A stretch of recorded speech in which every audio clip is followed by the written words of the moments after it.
Although much can be said as to why the U.S. federal government has become so large, in this lesson we will only briefly consider several possible reasons for why it has grown beyond its intended purpose, why it has arguably expanded into many areas it does not belong. We will begin answering these questions by first considering a quote from George Washington. George Washington said that government is not reason, it is not eloquence, it is force. Like fire, it is a dangerous servant and a fearful master. Fire, when it is contained, when it is kept to where it belongs, can be a useful tool. However, if that fire gets out of control, if it grows and goes beyond its containment, it can destroy. Government, likewise, when it is contained and controlled and limited to its proper role, it can be an incredibly useful tool. However, if government ever grows and gets beyond, outside its proper role, its containment, it too can be incredibly dangerous. And so it's incredibly important that we keep government limited to its proper role, because when it grows too big, when it becomes too involved, when it starts to do things that it's not supposed to do, it comes at the expense of liberty. Reason 1. We are sending people to D.C. who do not understand the nature and properties of government. What we are doing as a nation is like hiring a contractor who does not understand the nature and properties of fire to build us a fireplace. Can you imagine having someone like that build you a fireplace in your home? I can see it now. A beautiful mahogany fireplace. Wonderful. So why does this happen? I would argue a large part of it has to do with today's education. Too many voters have a poor education in the area of civics. Students and graduates are ignorant about the proper role of government. People don't understand, they don't know the parameters of its legitimate authority. They don't know the way civil government is or should be limited, or why government should be limited, or how society can keep government contained to its proper role. And sadly, I'm afraid people don't care. It's probably safe to say that schools, both public and private, simply do not teach principles of good government. Government is barely taught in schools today. Maybe a semester. Same with economics. But for how many years does a child learn math? 13? I believe most of them begin in kindergarten. But if a person does not do well in math, if that person doesn't have an aptitude for it, who does that hurt? Mostly just that child. However, if a child does not know the proper role of government, who is hurt? Remember, those who do not know the proper role of government still vote. Ignorance of government's proper role hurts everyone. Would you want someone who does not know math to build you a bridge? A plane? If you knew a bridge or plane was built by someone who was ignorant of and lacked necessary math skills to build them correctly, would you cross that bridge or fly that plane? Then you shouldn't want someone who knows nothing about the principles of good government to vote or become a civil servant. Any student of U.S. history knows that the federal government has not been contained by the U.S. Constitution. So what happened? Already in the 1790s, you had a debate between Alexander Hamilton and Thomas Jefferson concerning the Bank of the United States. In this debate, Thomas Jefferson argued that the United States Constitution did not grant the federal government the authority to have a Bank of the United States. His argument stemmed on Article 1, Section 8, which enumerated the powers that the federal government has. And if it's not on that list, the federal government does not have the power. Alexander Hamilton, on the other hand, argued also from Article 1, Section 8, though he's focused specifically on Clause 18, the Necessary and Proper Clause. He claims that the Necessary and Proper Clause implies that the U.S. federal government has more powers than those that are listed in Article 1, Section 8. Because of that interpretation, which has become known as loose construction, you've got these two competing views. And over time, the loose construction interpretation of the Constitution has won out. And because of that, naturally, the federal government is going to be able to centralize more and more power into its hands. Following the debate between Hamilton and Jefferson, you have a series of Supreme Court decisions in the early 1800s that play a significant role in diminishing state sovereignty and centralizing power into the hands of this new federal government. A key Supreme Court case that does this is Marbury versus Madison.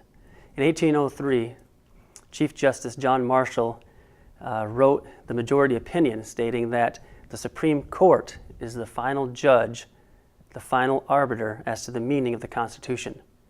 This claim has become known as the principle of judicial review, and this principle plays a significant role in centralizing power into the hands of this new federal government. After all, the Supreme Court, being part of the federal government, claiming to be the final interpreter of the Constitution, would only naturally lead to the federal government growing and centralizing power into its hands. Another Supreme Court case that played a significant role in doing just this is McCulloch versus Maryland. Now, McCulloch versus Maryland has to do with the second bank of the United States. Again, Chief Justice John Marshall's opinion, where he writes basically the Hamiltonian argument for loose construction of the Constitution, saying that the necessary and proper clause does indeed include an implication that the federal government has more power than those that are listed in Article 1, Section 8, basically leading to the argument that what the Constitution does not prohibit to the federal government, it allows. And that position and view naturally will cause the federal government to acquire more responsibilities, more influence, and more power. In addition to these key Supreme Court cases, you've got the event of the Civil War. It is often argued that the Civil War was fought to save the Union, but that is not true. The Civil War did not save the Union. Instead, it forged a new one.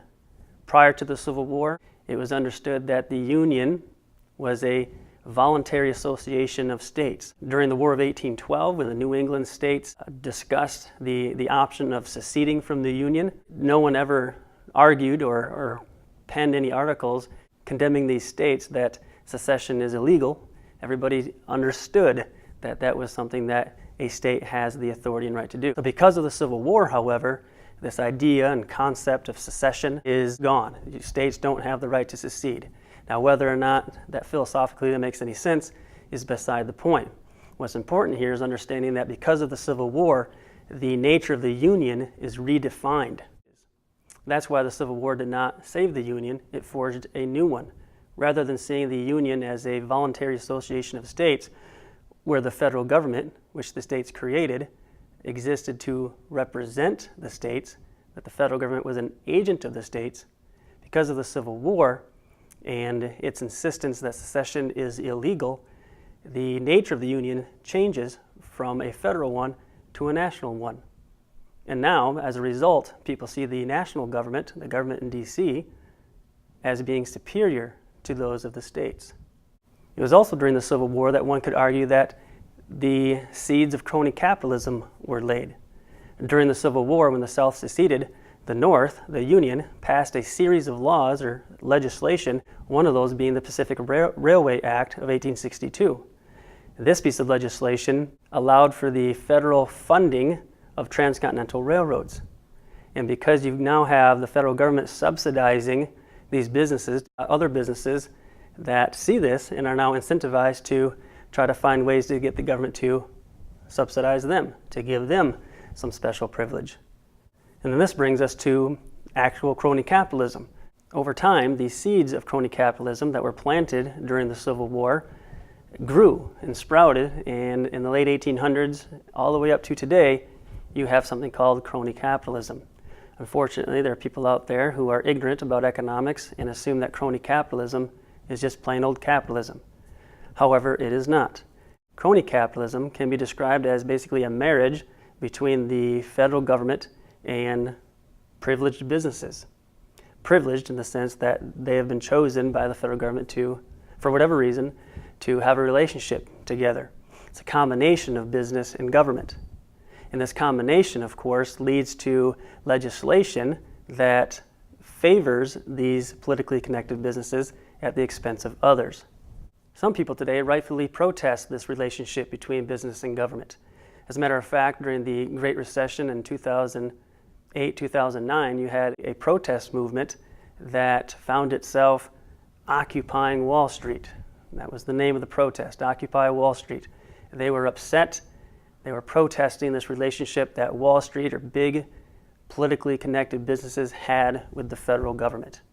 Instead of protesting on Wall Street, these people should have been protesting on Pennsylvania Avenue.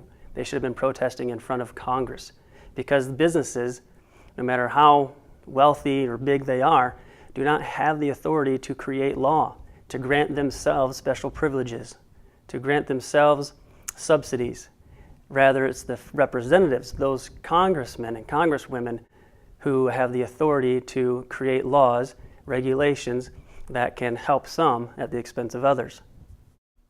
As this relationship between business and government flourished, as the two became more and more connected, you've got incentives created for businesses throughout the country to try to find ways to curry favor with the federal government. The result of this, of course, is much more power and influence in D.C.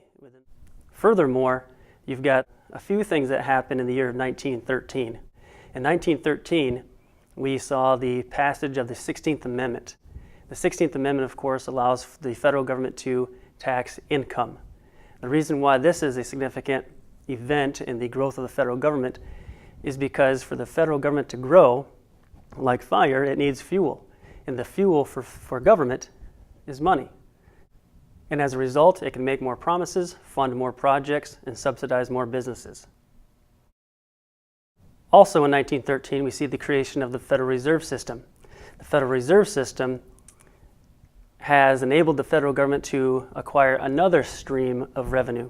Rather than having to borrow from people or nations or tax others, it can now use the Federal Reserve and create money out of thin air. As a result, the federal government again can make more promises. It can now fight more wars than ever would have been able to do. Imagine if you didn't have the Federal Reserve, government would have to fund these wars with increasing taxes. And higher taxes, of course, would make it much, much less likely for the United States federal government to be so involved in intervening in other places throughout the world. Another factor that has allowed the United States federal government to grow beyond its intended role is the growing power of the president. Executive orders have been given by presidents since George Washington. However, when TR became president, executive orders and their role completely changed and set precedent for future presidents to do the same and even more. As a result, you now, for over a century, have had presidents issue executive orders as ways to get around Congress, thereby breaking down the separation of powers. Anytime a president issues an executive order that contradicts laws enacted by Congress, changes law enacted by Congress, or simply creates law, he is behaving in a way that is unconstitutional. In addition to executive orders, the president's role over the military has changed over time. It has changed to a point where the president can now use military forces for offensive purposes without congressional approval first. This is clearly outside what the framers of the Constitution intended. Any case or any time using military forces offensively, the president must first go to Congress, and Congress must give approval. The various departments in the executive branch also have played a role in weakening the United States Constitution and allowing the federal government to grow beyond its intended role, as well as break down the separation of powers. For instance, various executive branch departments like the EPA have been allowed to create regulations that have the force of law. For all intents and purposes, regulations are laws, because if you violate them, like violating a law, you either get fined or jailed or both. The problem here is the legislative branch does not have the authority to delegate lawmaking powers to executive branch departments. These regulators, these bureaucrats who come up with these regulations, cannot be held accountable by the voters like legislators can. Finally, the growth of the state, the growth of government, occurs because people have forgotten God. Nations have forgotten God. Without God, without a divine source of authority, without a divine source of rights, there can be no political liberty. Who is going to decide what is right and what is wrong, what is just and what is unjust, without a higher power, without God? There needs to be a higher power, higher law, higher authority to limit government. Without that, government becomes the source of what is right and what is wrong. And if government becomes the source of what is right and what is wrong, then there's going to be no limit to its growth. And its growth will always come at the expense of individual liberty.